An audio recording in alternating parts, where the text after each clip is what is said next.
Here's the top stories for November 15th. The Malacañang rejects Zaldy Co's allegations as baseless and urges him to return and testify under oath.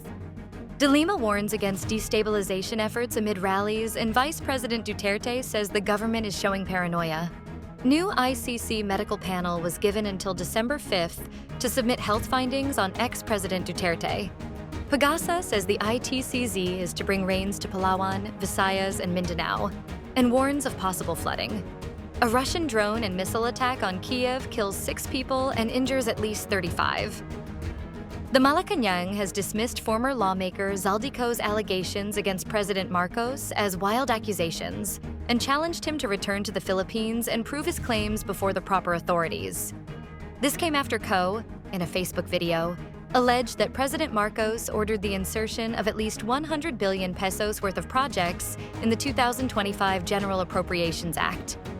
In a press briefing in Malacañang on Friday, November 14th, Presidential Communications Office Secretary gov't said the accusations, issued by Co from overseas, have no basis in fact, and contradict the president's own campaign to expose and fix irregularities in flood control projects. Gov't stressed that it was President Marcos who first uncovered the anomalies and ordered full investigations, recovery of public funds, and reforms to prevent future abuses. As Mamamayang Liberal Party List Representative Laila de Lima warned of destabilization efforts amid the 3-day rally organized by the Iglesia ni Cristo, Vice President Sara Duterte blasted the Marcos administration for being paranoid. In a media briefing at the office of the Vice President's anniversary celebration in Makati City on Friday, November 14th, Duterte pointed out that the administration has been showing signs of paranoia for some time now. Meanwhile, de Lima herself said that the right to protest is legitimate because of the public anger over rampant corruption in government, particularly the flood control mess that triggered most of the protests being done online and on the streets. However, she also said the military must be vigilant against any attempt to use the rallies to escalate the situation. The International Criminal Court has finalized a new panel of medical experts to determine if former President Rodrigo Duterte is fit to stand trial in the charges of crimes against humanity of murder relating to his war on drugs campaign while he was chief executive. In an 8-page decision, the ICC's Pre-Trial Chamber 1 announced the revocation of the appointment of one of the medical experts earlier appointed to the panel after the defense raised questions about his credibility. The new medical team has been given a deadline of December 5th to submit its report on the former president's fitness to stand trial.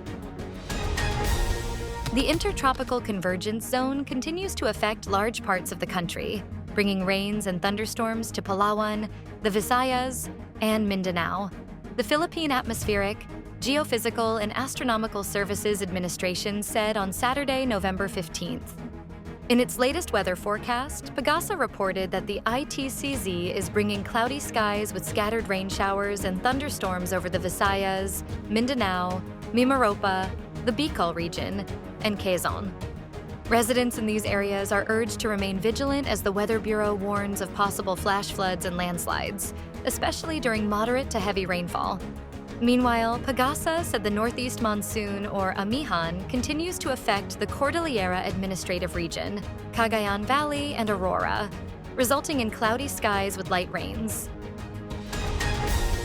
Russia unleashed a major missile and drone barrage on Kyiv early Friday, killing 6 people, leaving gaping holes in apartment buildings and starting fires as the sound of explosions boomed across the city and lit up the night sky. A pregnant woman was among at least 35 people wounded, Ukrainian authorities said. Russia used at least 430 drones and 18 missiles in the nighttime attack, Ukrainian President Volodymyr Zelensky said. Moscow denies targeting civilian areas, with the Russian Defense Ministry saying on Friday it carried out an overnight strike on Ukraine's military, industrial, and energy facilities. Ukrainian officials scoff at those claims, showing repeated damage to homes and public buildings. Stay updated with the latest news. Visit our website at www.mb.com.ph or follow us on social media.